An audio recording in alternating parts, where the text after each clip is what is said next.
By contrast, he says, I have come that they might have life, and that they might have it more abundantly. Jesus said, I have come that they might have life.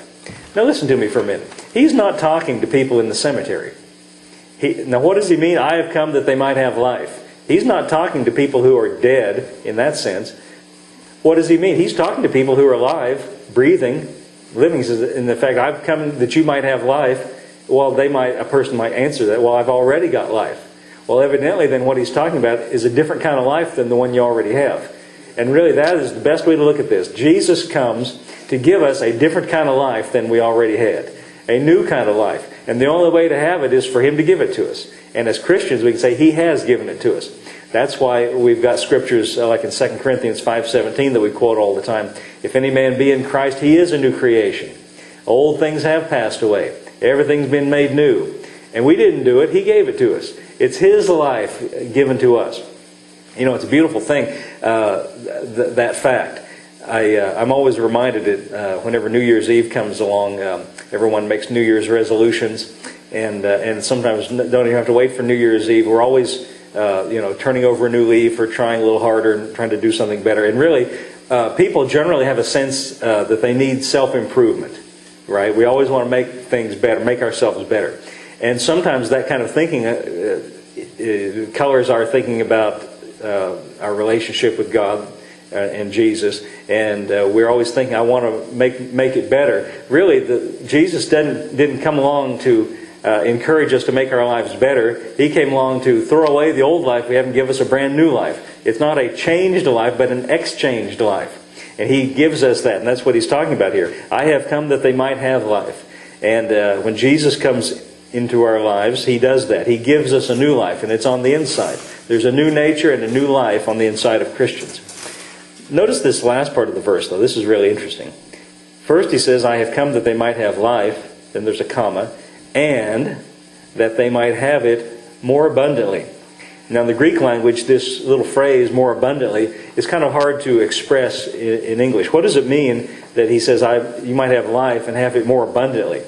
Well, I mean, you either have it or you don't. Either you're alive or you're not alive. There's not much gray area between. So, but what this means is something other than just either you have it or you don't have it. It says, I have come that they might have life and more abundantly. Elliot, would you give me the Message translation? I like the way the Message says it. I came so they might have real and eternal life, more and better life than they ever dreamed of. He says, I have come that you might have more and a better life than you ever dreamed of.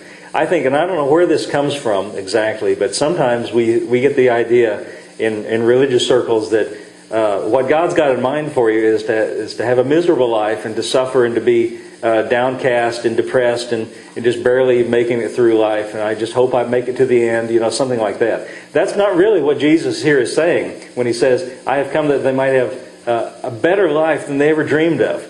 We just read a moment ago that Jesus knows all the sheep by name. Don't you think, and let me say it this way, He does know you better than you know yourself.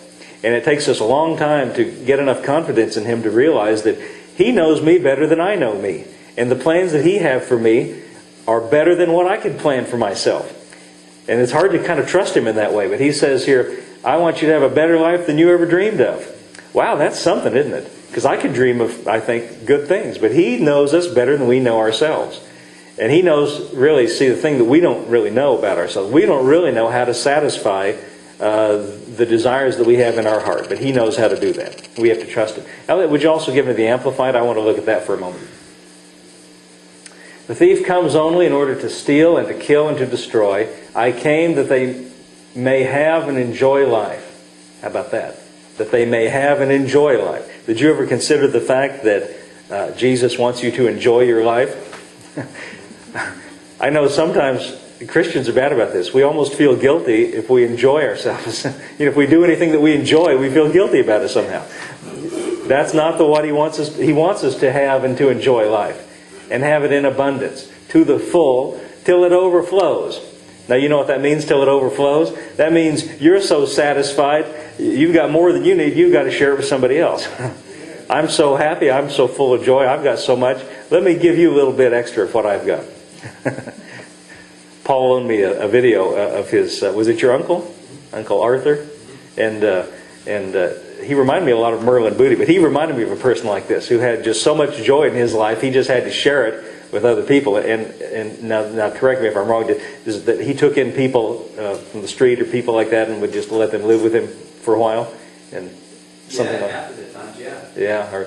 Yeah, I mean, I didn't really, know for sure how he did it, but he just struck me from watching that video as a person like this that just had so much joy and so much life from the Lord. He just had to share it with somebody, because it was overflowing. And I think that's what he has in mind. But notice he says, I came that they might have and enjoy life. I think that's worth thinking about. I came that they might have and enjoy life.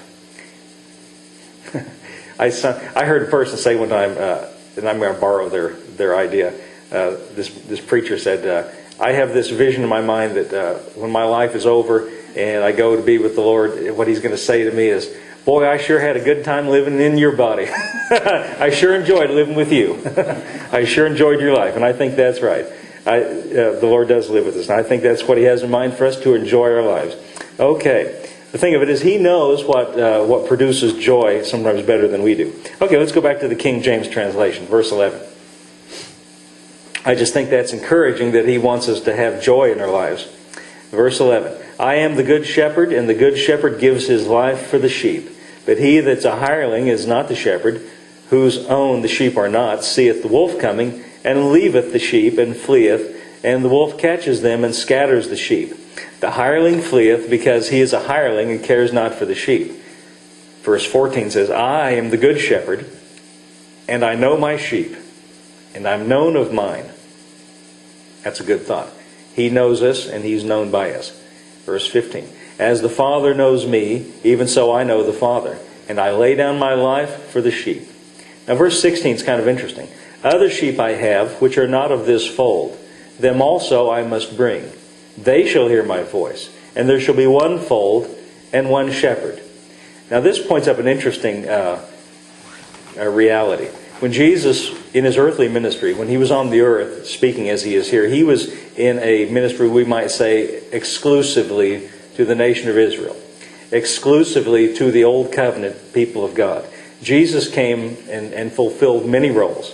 He initiated, of course, a new covenant, which we know about, but before he inaugurated and initiated a new covenant, he came to the nation of Israel, the Old Covenant people of God, as the last prophet, the last messenger of God under that Old Covenant.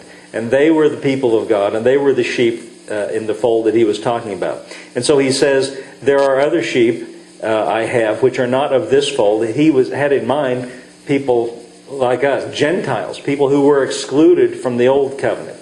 Sometimes you can read in the Gospels stories like this. A woman came to Jesus, and one Gospel says she was a Syro-Phoenician woman. Another Gospel just says she was a Greek or a Gentile. In other words, she was not an Israelite. And she came to Jesus for help with her daughter, whom she said was troubled with a devil. And Jesus ignored her and did not listen to her. And the disciples finally said, this woman is bothering us. Send her away. And Jesus finally turned to her and said, it's not appropriate for me to take the children's bread and give it to dogs. Now that's a little bit hard, isn't it? And I've heard all kinds of people try to explain why he said that. Some people say, well, he was using reverse psychology. No, he wasn't using any reverse psychology. He was just stating the fact. And then he went on to say, I am not sent except to the lost sheep of the house of Israel. In his earthly ministry, that was the case. He had one group of people he was ministering to, but this woman said, when he said, it's not appropriate to take the children's bread and give it to dogs, Jesus said, she said, yes, that's true, Lord, but the dogs will eat the scraps. The dogs will eat the scraps that fall from the table. In other words, what they are refusing, I'll take it. You could see, and as we've been seeing here in this gospel, that he was not met necessarily with perfect acceptance by the majority of people in the nation of Israel to whom he was sent. In fact, as you go on reading, you find out that by and large, they all rejected him except for what Paul calls a remnant. But what this woman said to him is, what they reject, I'll take. And he says, for that saying, you will receive what you need, and you have great faith. But it was not her turn yet. That's the point.